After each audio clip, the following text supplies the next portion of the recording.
నమస్కారం ETV news కి స్వాగతం ముందుగా ముఖ్యాంశాలు నోట్ల రద్దు ప్రక్రియలో కేంద్రం మరో కీలక నిర్ణయం రేపటి నుంచి బ్యాంకుల్లో పాత నోట్ల మార్పిడి నిలిపివేత డిపాజిట్లకే అవకాశం పాత 500 నోట్లతో చెల్లింపులకు గడువు డిసెంబర్ 15 వరకు పొడిగింపు డిసెంబర్ 2 అర్ధరాత్రి వరకు జాతీయ రహదారులపై టోల్ రద్దు నగదు రహిత లావాదేవీల పెంపుపై కేంద్రం దృష్టి బ్యాంకుల సీఈఓలతో జైట్లీ సమీక్ష డిజిటల్ బ్యాంకింగ్ ను ప్రోత్సహించాలని సూచన నోట్ల రద్దుపై రాజ్యసభలో కేంద్రాన్ని నిలదీసిన కాంగ్రెస్ చారిత్రక నిర్వహణ వైఫల్యమన్న మన్మోహన్ గొంతు కలిపిన ఇతర విపక్షాలు తెలంగాణలో ముగిసిన కేంద్ర బృందం పర్యటన 5,000 కోట్ల చిన్న నోట్లు పంపాలన్న సీఎస్ 3,000 కోట్ల నష్టం భర్తీకి సహకరించాలని వినతి ఆన్లైన్ లావాదేవీలు పెంచే దిశలో ఏపీ సర్కార్ అడుగులు మొబైల్ ఫోన్ లేని పేదలందరికీ కొత్త ఫోన్లు పంపిణీ చేసే యోచన అమరావతి అనంతపురం ఎక్స్ప్రెస్ వేపై చంద్రబాబు సమీక్ష 2 ఏళ్లలో పూర్తి చేసేందుకు చర్యలు చేపట్టాలని అధికారులకు ఆదేశాలు కొత్త అధికారిక నివాసం ప్రగతి భవన్లోకి ప్రవేశించిన ముఖ్యమంత్రి కేసీఆర్ తెలంగాణ అభివృద్ధికి మార్గనిర్దేశనం చేస్తుందని వెల్లడి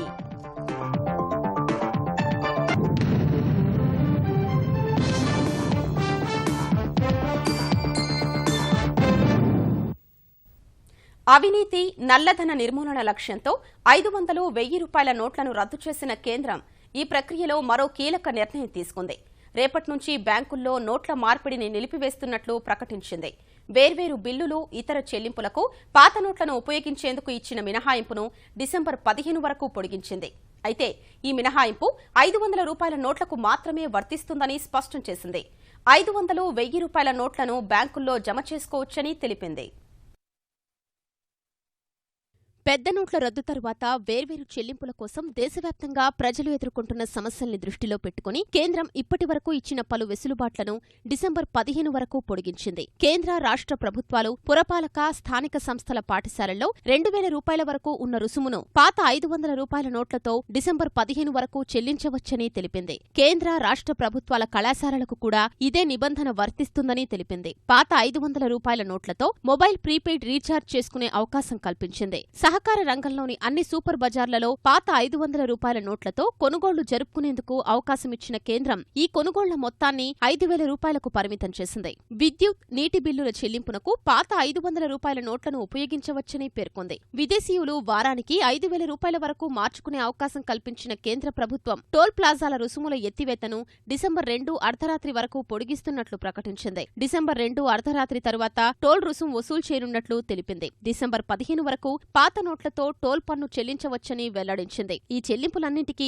పాత 500 రూపాయల నోట్లు మాత్రమే చెల్లుబాటవుతాయని 1,000 రూపాయల నోట్లను అనుమతించారని తెలిపింది ఇక 1,000 రూపాయల నోట్లను బ్యాంకుల్లో మాత్రమే డిపాజిట్ చేసుకోవాలని సూచించింది రేపటి నుంచి బ్యాంకుల్లో పాత 500, 1,000 రూపాయల నోట్లకు బదులు కొత్త నోట్లను ఇచ్చే ప్రక్రియను నిలిపేస్తున్నట్లు కేంద్రం ఓ ప్రకటనలో తెలిపింది ఈ నోట్లను బ్యాంకుల్లో జమ చేసుకుని తరువాత ఏటీఎంల ద్వారా మాత్రమే కొత్త నోట్లను తీసుకునే అవకాశం ఉంటుందని స్పష్టం చేసింది బ్యాంకు కౌంటర్లలో పాత నోట్ల మార్పిడి క్రమంగా తగ్గుతున్నందునే ఈ నిర్ణయం తీసుకున్నట్లు కేంద్రం తెలిపింది ఈ నిర్ణయం బ్యాంకు ఖాతాలు లేనివారు కొత్త ఖాతాలు తెరిచేందుకు దోహదపడుతుందని కేంద్రం అభిప్రాయపడింది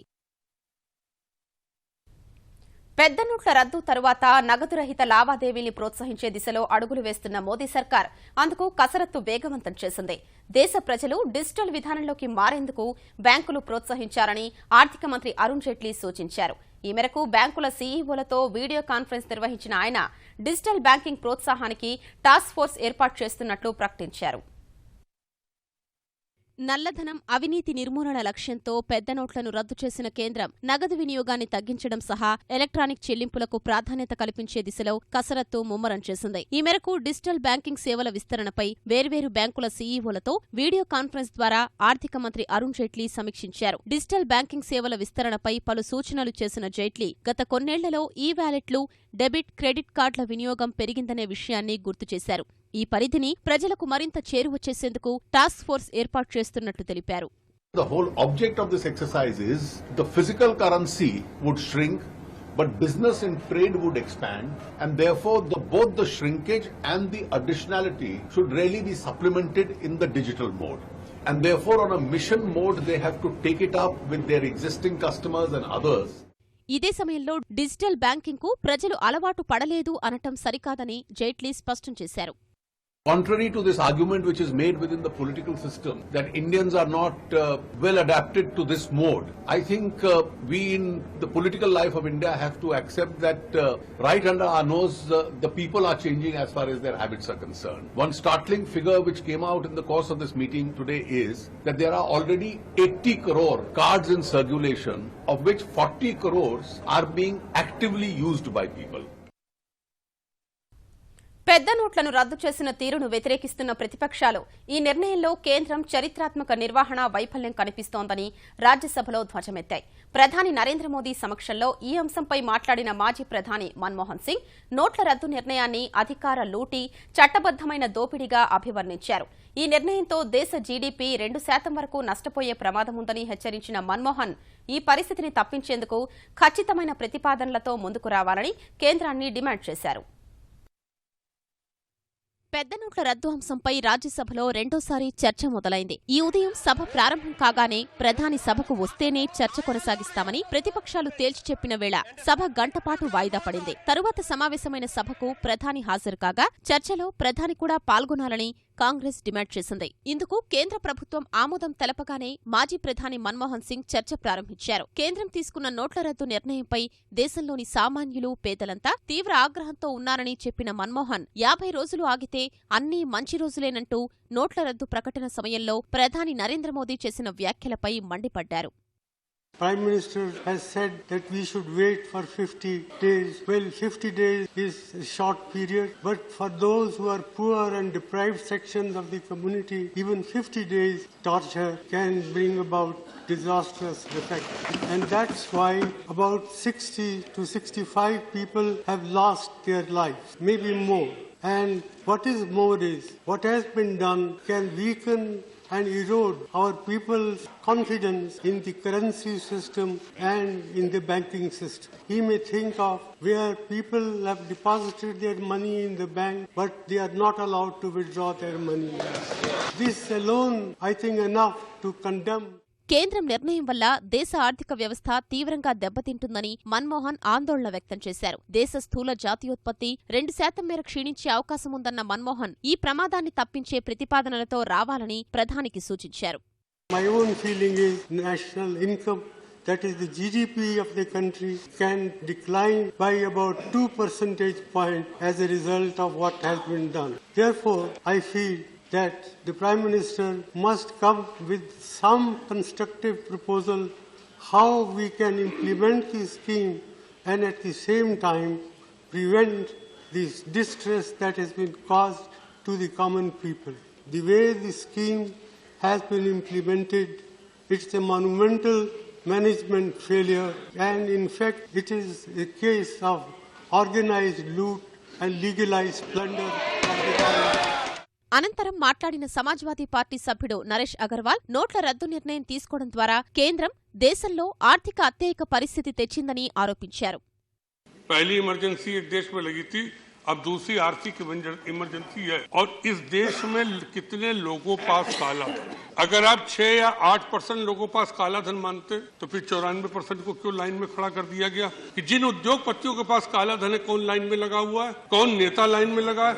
कौन IAS IPS लाइन में लगा है? कौन आतंकवादियों को संरक्षण देने वाला लाइन में लगा है? लाइन में तो गरीब लगा हुआ है. अगर आपने इस देश में काला धन समाप्त करने का निर्णय लिया तो विदेश से काला धन कब आएगा ये भी हिंदुस्तान के लोगों को पता लग जाए. ఈ దశలో భోజన విరామానికి వాయిదా పడిన సభ రెండింటికి సమావేశమైనప్పుడు ప్రధాని సభకు రాకపోవడంతో ప్రతిపక్షాలు మరోసారి నిరసనకు దిగాయి. ఈ నిరసనల మధ్య మొదట 3ంటికి, తరువాత రేపటికి వాయిదా పడింది. పెద్ద నోట్లపై చర్చలో కాంగ్రెస్ చేసిన ఆరోపణల్ని కేంద్రం ఖండించింది. ఈ అంశంపై చర్చ నుంచి పారిపోతున్న విపక్షం అనవసర ఆరోపణలతో కాలం వెళ్లదీస్తోందని ఆర్థిక మంత్రి అరుణ్ జైట్లీ రాజ్యసభ వాయిదా పడగానే విమర్శించారు. నోట్ల రద్దు నిర్ణయం ప్రస్తుతానికి కొన్ని ఇబ్బందుల్ని తెచ్చినప్పటికీ దీర్ఘకాలంలో అనేక ప్రయోజనాల్ని అందిస్తుందని జైట్లీ వివరించారు. ఈ ప్రయోజనాలు ప్రజలకు దక్కితే తమకు భవిష్యత్ ఉండదనే ప్రతిపక్షాలు అనవసర ఆరోపణలు చేస్తున్నాయని వ్యాఖ్యానించారు. నోట్ల రద్దు నిర్ణయం కారణంగా జీడీపీ 2% మేర క్షీణిస్తుందన్న మాజీ ప్రధాని మన్మోహన్ సింగ్ వ్యాఖ్యల్ని ఖండించిన జైట్లీ వృద్ధి రేటు పెరుగుదలలో నల్లధనంపై చర్యలు ఉపయోగపడతాయని స్పష్టం చేశారు. ये सुनकर भी बहुत खेद हुआ बहस के दौरान कि उस सरकार का संचालन करने वाले लोग जो 2004 से 14 तक सरकार में थे, जहां शायद इस देश में सबसे अधिक ब्लैक मनी का जनरेशन हुआ होगा, सबसे अधिक भ्रष्टाचार के कांड हुए होंगे, आज ब्लैक मनी के खिलाफ हुआ कैंपेन उनको ब्लंडर लगने लग पड़ा है। वो 2G और कॉमनवेल्थ और कोल स्कैम उनको ब्लंडर नहीं लगता था, लेकिन काले धन के खिलाफ क्योंकि सख्त कदम उठाए गए हैं, उस सरकार का मुखिया जो 2004 से 14 तक थी, उनको ये ब्लंडर लगने लग पड़ा है. పెద్ద నోట్ల రద్దుపై తామిచ్చిన వాయిదా తీర్మానాలపై చర్చ చేపట్టాల్సిందేనని ప్రతిపక్షాలు పట్టుబట్టిన వేళ లోక్సభలో ఇవాళ కూడా ఎలాంటి కార్యకలాపాలు సాగలేదు. ఈ ఉదయం సభ ప్రారంభం కాగానే పెద్ద నోట్ల రద్దుపై చర్చ చేపట్టాలనే డిమాండ్తో ప్రతిపక్షాలు ఆందోళనకు దిగాయి. ఈ నిరసనల మధ్యే స్పీకర్ సుమిత్రా మహాజన్ సభ కొనసాగించగా సమాజ్వాదీ పార్టీకి చెందిన అక్షయ్ యాదవ్ కొన్ని కాగితాల్ని చింపి స్పీకర్ పోడియం వైపు విసిరారు. ఈ ఘటనతో స్పీకర్ సభను మధ్యాహ్నం 12 గంటల వరకు వాయిదా వేశారు. తరువాత సభ ప్రారంభం కాగానే కాగితాలు విసిరిన వ్యవహారంపై అక్షయ్ యాదవ్ను హెచ్చరించిన స్పీకర్ కాంగ్రెస్ సభ్యులు కమల్నాథ్, జ్యోతిరాదిత్య సింధియా, దుష్యంత్ చౌతాలాలు ఇచ్చిన వాయిదా తీర్మానాల్ని తోసిపుచ్చారు. తరువాత సభను కొనసాగించే ప్రయత్నం చేయగా కాంగ్రెస్, తృణమూల్ కాంగ్రెస్, సమాజ్వాదీ పార్టీ సభ్యులు వెల్లోకి వచ్చి ప్రభుత్వ వ్యతిరేక నినాదాలు చేశారు. ఈ పరిస్థితిలో స్పీకర్ సభను రేపటికి వాయిదా వేశారు. అంతకుముందు పార్లమెంటు సమావేశాలు సజావుగా సాగే అంశంపై ప్రతిపక్షాలతో చర్చించేందుకు కేంద్రం చేసిన ప్రయత్నం ఫలించలేదు. హోంమంత్రి రాజ్నాథ్ సింగ్ అధ్యక్షతన సమావేశానికి రావాలని పార్లమెంటరీ వ్యవహారాల శాఖ మంత్రి అనంతకుమార్ చేసిన విజ్ఞప్తిని ప్రతిపక్షాలు తిరస్కరించాయి. ప్రధాని లేదంటే స్పీకర్ నేతృత్వంలో జరిగే భేటీకి మాత్రమే తాము వస్తామని చెప్పిన విపక్షాలు ఈ నెల 28 వరకు కేంద్రం పిలిచే ఏ సమావేశానికి హాజరు కాబోమని ప్రకటించాయి. ఈ నెల 28న దేశవ్యాప్తంగా చేపట్టే నిరసన కార్యక్రమాల్ని విస్తృత స్థాయిలో నిర్వహించాలని రాజ్యసభలో కాంగ్రెస్ పక్ష నేత గులాం నబీ ఆజాద్ నేతృత్వంలో జరిగిన సమావేశంలో నిర్ణయించాయి. పార్లమెంట్కు ప్రధాని హాజరై సమాధానం చెప్పాల్సిందేననే డిమాండ్తో సభ లోపల వెలుపల ఆందోళన కొనసాగిస్తామని తెలిపాయి. పెద్ద నోట్ల రద్దు తరువాత తెలంగాణలో తలెత్తిన ఇబ్బందులపై కేంద్ర బృందం 2వ రోజున అధ్యయనం ముగిసింది. 5 జిల్లాల్లో పర్యటించిన అధికారులు రైతులు, చిన్న వ్యాపారులు, సామాన్యుల్ని నోట్ల రద్దు తరువాత తలెత్తిన పరిణామాలపై వివరాలు అడిగి తెలుసుకున్నారు. కూరగాయల మార్కెట్లు, వేర్వేరు బ్యాంకుల్లో కొత్త నోట్ల కోసం క్యూలైన్లలో నిలబడిన వారు, ఆర్టీసీ ప్రయాణ ప్రాంగణంలో ప్రయాణికులతో మాట్లాడిన కేంద్ర బృందం ప్రతినిధులు చిల్లర కష్టాల్ని తెలుసుకున్నారు. కొన్ని జిల్లాల్లో కలెక్టర్ కార్యాలయాల్లో బ్యాంకు అధికారులు, వ్యాపారులతో సమావేశమైన కేంద్ర బృందానికి 2,000 రూపాయల నోట్లతో చిల్లర కష్టాలు ఎక్కువయ్యాయని, చిన్న నోట్లను త్వరితగతిన పెద్ద సంఖ్యలో విడుదల చేయాలని కోరారు. అన్ని వివరాలతో నివేదిక రూపొందించిన కేంద్ర బృందం ప్రతినిధి రెడ్డి సుబ్రహ్మణ్యం తెలంగాణ ప్రభుత్వ ప్రధాన కార్యదర్శి రాజీవ్ శర్మతో సమావేశమయ్యారు. ఈ భేటీలో 5,000 కోట్ల రూపాయల విలువైన చిన్న నోట్లను అందుబాటులోకి తెస్తేనే తెలంగాణలో నోట్ల రద్దు కష్టాలు తీరుతాయని రాజీవ్ శర్మ కేంద్ర బృందానికి విజ్ఞప్తి చేశారు. ఇదే సమయంలో నగదు రహిత లావాదేవీలు ప్రోత్సహించాలని కేంద్ర బృందం తెలంగాణ ప్రభుత్వానికి సూచించింది. ఇష్యూ ఏంటంటే క్యాష్లెస్ సిస్టమ్, అంటే మనకి రాష్ట్రంలో అనేక లక్షల రూపే కార్డ్స్ ఉన్నాయి, డెబిట్ కార్డ్స్ ఉన్నాయి, క్రెడిట్ కార్డ్స్ ఉన్నాయి. వాళ్ళ దగ్గర ఉన్న కార్డ్స్ ఏవైతే ఉన్నాయో వాటిని విరివిగా ఉపయోగించడానికి ప్రచారం చేయమని చెప్పి, అదేవిధంగా మొబైల్ వాలెట్స్ మీద చాలా వర్క్ జరిగింది. ముఖ్యంగా SBI లాంటి బ్యాంకులు దీనిలో మంచి మంచి యాప్స్ తీసుకొచ్చినాయి. దీంతో ఏంటంటే ఎవరికి అకౌంట్ లేనివాడికి కూడా పేమెంట్ చేయొచ్చు. ఈ విషయం ప్రజలకి చాలా మందికి తెలియదు. ఇంకా దాని మీద పూర్తిగా ప్రచారం నిర్వహించాలని చెప్పి మేము ప్రభుత్వానికి విజ్ఞప్తి చేశాం. పెద్ద నోట్ల రద్దు తరువాత ఆంధ్రప్రదేశ్లో నగదు రహిత లావాదేవీల వైపు ప్రజల్ని ప్రోత్సహిస్తున్న ఏపీ సర్కార్ రాష్ట్రంలో మొబైల్ ఫోన్లు లేని పేదలందరికీ ఫోన్లు సమకూర్చే అంశాన్ని పరిశీలిస్తోంది. ఈ మేరకు రాష్ట్ర స్థాయి బ్యాంకర్లతో సమీక్షించిన ముఖ్యమంత్రి చంద్రబాబు డిజిటల్ లావాదేవీలు జరపాలంటే అత్యవసరమైన మొబైల్ ఫోన్లు ఇవ్వాలనుకుంటున్నట్లు చెప్పారు. డిసెంబర్ 1 నాటికి ఆంధ్రప్రదేశ్లో ప్రజల ఆర్థిక లావాదేవీలలో సమస్యలు లేకుండా చూడడమే లక్ష్యమని చంద్రబాబు చెప్పగా, ఈ నెల 28 లేదంటే 29 నాటికి మరో 3,000 కోట్ల రూపాయల కొత్త కరెన్సీ రాష్ట్రానికి రానుందని సమావేశానికి హాజరైన RBI అధికారులు వివరించారు. అందులో 60 కోట్ల వరకు చిన్న నోట్లు ఉండొచ్చని వెల్లడించగా ప్రజల అవసరాలు దృష్టిలో పెట్టుకుని చిన్న నోట్లు పెంచుకోవాలని చంద్రబాబు సూచించారు. ఇదే సమయంలో జన్ధన్ ఖాతాలు, రూపే కార్డులను వినియోగంలోకి తెచ్చేందుకు అన్ని బ్యాంకులు ప్రయత్నిస్తున్నాయని సమీక్షా సమావేశంలో బ్యాంకర్లు చంద్రబాబుకు వివరించారు. ఈ దిశలో తాము కూడా కసరత్తు చేస్తున్నట్లు ముఖ్యమంత్రి వారికి వివరించారు. పెద్ద నోట్ల రద్దు తర్వాత ఆన్లైన్ లావాదేవీని ఉపయోగించుకునే దిశలో ప్రజల్ని ప్రోత్సహిస్తున్న ఏపీ సర్కార్ సంస్థాగతంగా ఆన్లైన్ దిశలో లావాదేవీలు పెంచే చర్యలు వేగవంతం చేసింది. ఇందులో భాగంగా ఆర్టీసీలో స్వైపింగ్ యంత్రాల్ని అందుబాటులోకి తెచ్చింది. విజయవాడ పండిట్ నెహ్రూ బస్టాండ్లో ఏర్పాటు చేసిన స్వైపింగ్ యంత్రాల్ని ప్రారంభించిన రవాణా శాఖ మంత్రి సిద్దా రాఘవరావు తొలి విడతలో కృష్ణా, గుంటూరు జిల్లాల్లోని ఆర్టీసీ బస్టాండ్లో, రిజర్వేషన్ కేంద్రాల్లో ఈ యంత్రాల్ని ఏర్పాటు చేస్తున్నట్లు చెప్పారు. వారం రోజుల్లో అన్ని జిల్లాల్లోని బస్టాండులు, రిజర్వేషన్ కేంద్రాల్లో స్వైపింగ్ యంత్రాలు ఏర్పాటు చేస్తామన్నారు. ఆర్టీసీ బస్సుల్లో కూడా ఈ తరహా యంత్రాలు ప్రారంభించే ఆలోచన ఉందని వివరించారు. పోలవరం ప్రాజెక్టును నిర్ణీత సమయంలో పూర్తి చేసి తీరుతామని కేంద్ర జలవనరుల మంత్రి ఉమాభారతి పునరుద్ఘాటించారు. పోలవరం నిధుల విడుదలకు సంబంధించి కేంద్ర ఆర్థిక శాఖ అడిగిన వివరాలన్నీ పంపామని ఆమె తెలిపారు. పోలవరంపై ఒడిశా లేవనెత్తిన అభ్యంతరాలపై సంయుక్త అధికారుల బృందం ద్వారా విచారణ జరిపిస్తామని చెప్పారు. Polavaram was declared national project through an act when the Andhra and Telangana division took place. So it is the responsibility of the central government, and I announce it that we are very proud of this project and we have to complete this project. This is our responsibility on time. రైతుల పట్ల కొన్ని బ్యాంకులు వ్యవహరిస్తున్న తీరు పట్ల తెలంగాణ వ్యవసాయ మంత్రి పోచారం శ్రీనివాసరెడ్డి తీవ్ర అసహనం వ్యక్తం చేశారు. రుణాల మంజూరు అంశంలో వడ్డీల పేరిట రైతుల్ని వేధించవద్దని పదే పదే చెప్తున్నా బ్యాంకర్లు తీరు మార్చుకోవటం లేదని ఆయన ఆవేదన వ్యక్తం చేశారు. హైదరాబాద్ గన్ ఫౌండరీలోని ఎస్బీహెచ్ ప్రధాన కార్యాలయంలో జరిగిన రాష్ట్ర స్థాయి బ్యాంకర్ల సమావేశంలో మరో మంత్రి ఈటల రాజేందర్తో సమీక్షించిన పోచారం ఖరీఫ్లో 36,52,000 మందికి రుణాలు ఇవ్వాలని లక్ష్యంగా పెట్టుకుంటే 10 లక్షల మందికి బ్యాంకులు రుణాలు ఇవ్వకుండా ఇబ్బందులు పెట్టాయని అసంతృప్తి వ్యక్తం చేశారు. ఆంధ్రప్రదేశ్ ముఖ చిత్రాన్ని మారుస్తుందని భావిస్తున్న అమరావతి అనంతపురం ఎక్స్ప్రెస్ వేను 2 ఏళ్లలో పూర్తి చేయాలని ముఖ్యమంత్రి చంద్రబాబు యంత్రాంగాన్ని ఆదేశించారు. 598 కిలోమీటర్ల మేర నిర్మించే ఈ రహదారి కోసం భూ కేటాయింపులకు రేపటి నుంచే క్షేత్రస్థాయికెళ్లి సర్వేలు నిర్వహించాలని 5 జిల్లాల కలెక్టర్లకు సూచించారు.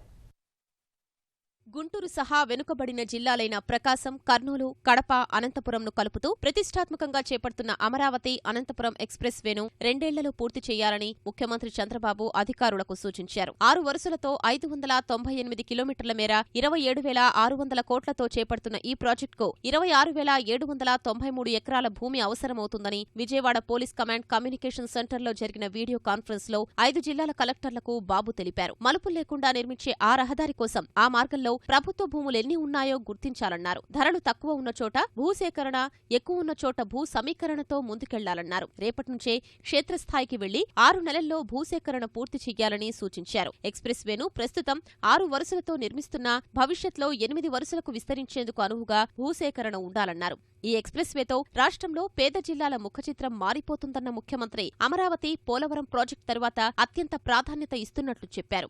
అక్కడక్కడ సొరంగ మార్గాలు, వంతెనలతో సాగిపోయే ఎక్స్ప్రెస్ వేకు పక్కనే రైల్వే లైన్ కూడా వస్తుందని చెప్పారు. హైదరాబాద్, చెన్నై, బెంగళూరుకు అనుసంధానత పెరగడమే కాక పారిశ్రామిక టౌన్షిప్ ఏర్పాటు చేసే దొనకొండకు రాష్ట్రంలో ప్రధాన ఓడరేవుకు రహదారి దగ్గరగా వెళ్తుందన్నారు. గుంటూరులో 82.4, ప్రకాశంలో 226.9, కర్నూలులో 160.6, కడపలో 64.2, అనంతపురంలో 68.6 కిలోమీటర్ల పొడవుండే ఎక్స్ప్రెస్ వే కర్నూలు, కడపకు వేర్వేరు లైన్లు వెళతాయని చెప్పారు. ఇందుకోసం మొత్తం 9,324 హెక్టార్ల మేర అటవీ భూముల్ని నోటిఫై చేయాల్సి ఉందన్న చంద్రబాబు కేంద్రం కూడా ఎక్స్ప్రెస్ వేకు సహకరించనుందని తెలిపారు. వారం వారం ప్రాజెక్టు పురోగతిపై సమీక్ష ఉంటుందని తెలిపారు. తెలంగాణ ముఖ్యమంత్రి కొత్తగా నిర్మించిన అధికారిక నివాస ప్రవేశం చేశారు.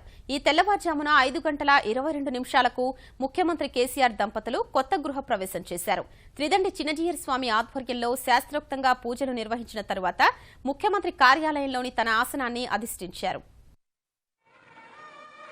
సుమారు 9 ఎకరాల విస్తీర్ణంలో అన్ని హంగులు వసతులతో నిర్మించిన అధికారిక నివాసంలోకి ముఖ్యమంత్రి కేసీఆర్ దంపతులు గృహప్రవేశం చేశారు. నూతన కార్యాలయం, జనహిత పేరిట విశాలమైన సమావేశ మందిరం, మినీ థియేటర్, వీడియో కాన్ఫరెన్స్ సదుపాయంతో కూడిన అధికారిక నివాసంలోకి కేసీఆర్ దంపతులు ఈ తెల్లవారుజామున 5:22 ప్రవేశించారు. త్రిదండి చినజీయస్వామి ఆధ్వర్యంలో శాస్త్రోక్తంగా పూజలు చేసిన తర్వాత కేసీఆర్ దంపతులు ప్రగతి భవన్ లోకి అడుగుపెట్టారు.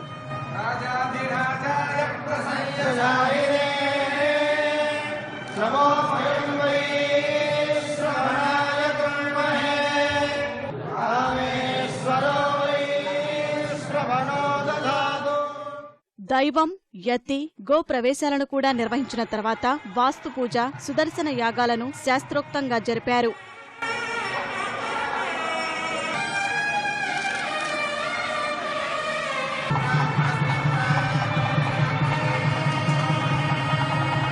అనంతరం ముఖ్యమంత్రి నివాసానికి వచ్చిన గవర్నర్ నరసింహన్ దంపతులు, పలువురు మంత్రులు, ప్రభుత్వ ప్రధాన కార్యదర్శి రాజు శర్మ, డీజీపీ అనురాగ్ శర్మ ముఖ్యమంత్రికి శుభాకాంక్షలు తెలిపారు. అనంతరం రాష్ట్ర శ్రేయస్సును కోరుతూ సర్వమత ప్రార్థనలు చేసిన మత పెద్దలు గవర్నర్, ముఖ్యమంత్రి దంపతులను ఆశీర్వదించారు.